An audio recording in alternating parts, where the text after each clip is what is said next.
Je vais essayer d'être rapide, mais je remercie Séba qui, par son exposé, est pertinent et très technique, et la parfaite maîtrise dont elle a fait preuve va me permettre d'être plus elliptique, puisque avant de vous proposer, de présenter la proposition de résolution, je voudrais quand même vous indiquer que dès le début de nos travaux, j'avais émis de fortes réserves sur la notion de juste échange qui a été souvent utilisée à beaucoup de sauces. Derrière le juste échange se cachent des tentations protectionnistes.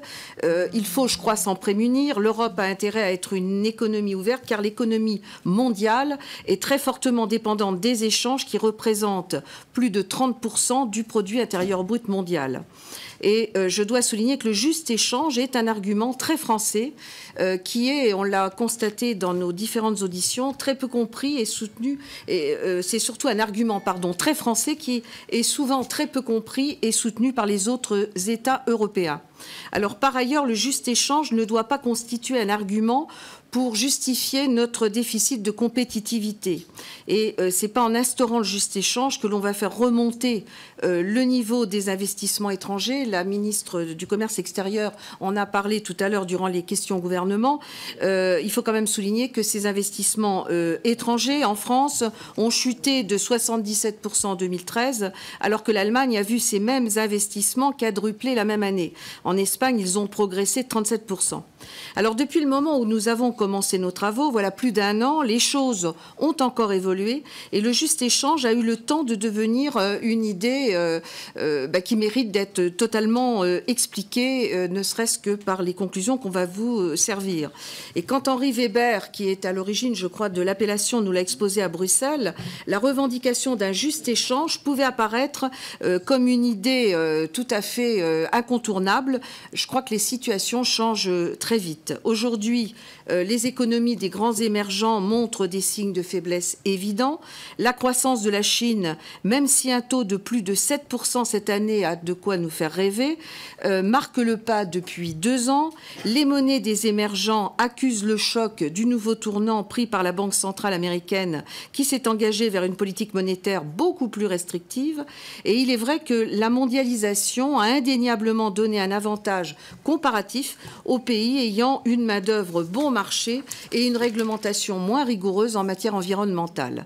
Mais là aussi, les choses ne sont pas immuables. Et le niveau des salaires reflète en partie l'efficacité d'une économie. Ainsi, en Chine, les salaires augmentent. Le salaire moyen mensuel y est de 380 €, avec une hausse de 18% en 2012.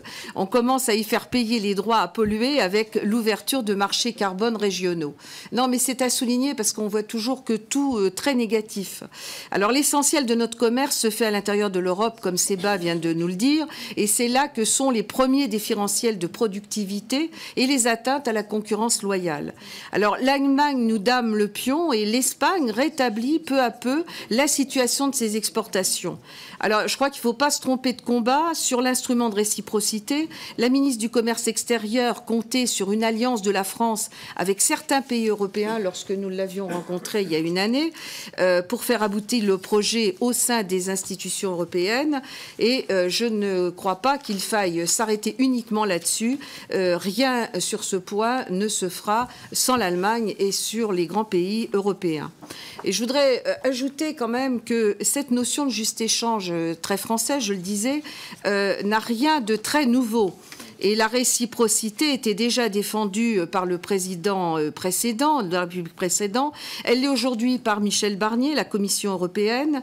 Et c'est lui aussi qui a œuvré pour qu'un accord se fasse au Conseil européen et à la Commission européenne sur la transparence des industries extractives afin de préserver les droits des pays en développement.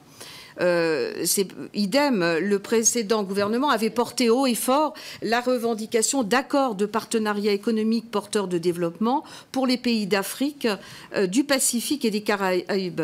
Quant à notre collègue Hervé Guémard, il l'avait rappelé devant notre commission en présentant son rapport et il avait aussi, avec Marietta Karamanli, défendu énergétiquement le multilatéralisme contre le bilatéralisme. Énergiquement suffira, même si c'est énergétique. Pardon, qu'est-ce que j'ai dit? Énergiquement suffira, énergiquement. même si c'est énergétique. Bon, mais sûrement énergétiquement aussi. Alors, Gilles de Robien poursuit, on l'a vu également, à la tête de l'Organisation internationale du travail, l'objectif d'une mondialisation juste et durable, et la charte de l'environnement qui a inscrit dans notre Constitution le principe de précaution, dont on peut dire beaucoup de choses, a été portée par Jacques Chirac. Alors, avec mon collègue Jérôme Lambert, nous avions regretté, il y a 2 ans maintenant, dans notre rapport sur la Chine, les entraves à la libre concurrence et le difficile accès au marché de ce pays. Avions plaidé pour un rééquilibrage des relations et la définition d'une stratégie européenne commune. Merci. C'est pourquoi, et malgré les réserves sur la notion même de juste échange, ce sont des réserves et c'est à discuter. Je souscris bien entendu à la proposition de résolution qui vous a été distribuée. Madame la Présidente, je vous rassure, je ne vais pas en donner la lecture in extenso. Je crois que vous me couperiez le micro. Je vous dirais que je voudrais attirer simplement votre attention sur certains points. La proposition rappelle qu'il faut avant tout défendre le multilatéralisme énergiquement, en incluant les enjeux sociaux et environnementaux et de sécurité alimentaire et en revoyant le traitement spécial et différencié afin de prendre en compte les nouveaux équilibres économiques mondiaux. Nous indiquons que le juste échange est aussi une question européenne et qu'une harmonisation sociale et fiscale s'impose. Et je pense que le rapport suivant de notre collègue Chantal Guittet nous en dira un peu plus sur la question. Nous insistons sur la nécessité pour l'Europe de définir une position cohérente et unie sur la base du principe de réciprocité à l'égard de nos partenaires développés et émergents et sur le principe d'équité pour les pays en développement. Alors l'Europe doit faire une utilisation renforcée de l'ensemble des instruments unilatéraux à sa disposition, droit anti-dumping, saisine de l'organe de règlement des différends et instaurer l'instrument de réciprocité sur les marchands publics dont nous vous avions entretenu il y a quelques mois.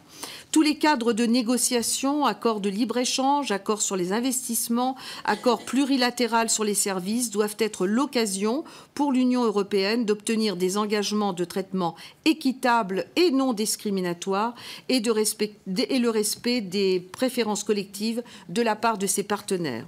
Enfin, les accords de libre-échange par le biais de leur chapitre sur le développement durable constituent un levier pour faire avancer l'application de normes sociales et environnementales. Et pour cela, les négociations doivent être précédées d'études d'impact et suivies de mesures d'application. La responsabilité sociale des entreprises promouvant les principes directeurs de l'ONU et de l'OCDE doit également être remplacée pour éviter les accidents dramatiques. Séba rappelait à l'instant celui du Rana Plaza. S'agissant de l'environnement, l'Union européenne porte une responsabilité particulière et vient de présenter son projet de paquet énergie-climat qui contribuera, on l'espère, à un accord climatique équitable en 2015 lors de la conférence de Paris. Si la solution multilatérale échouait, la question de l'instauration d'une taxe carbone aux frontières, c'était une des propositions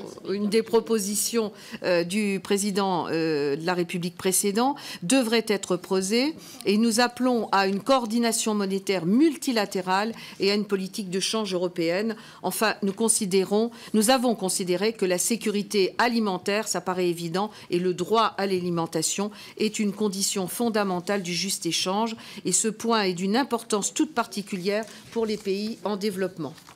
Voilà, Madame la Présidente, résumé les 10 pages de résolution. Merci beaucoup parce que cette résolution est extrêmement dense et importante.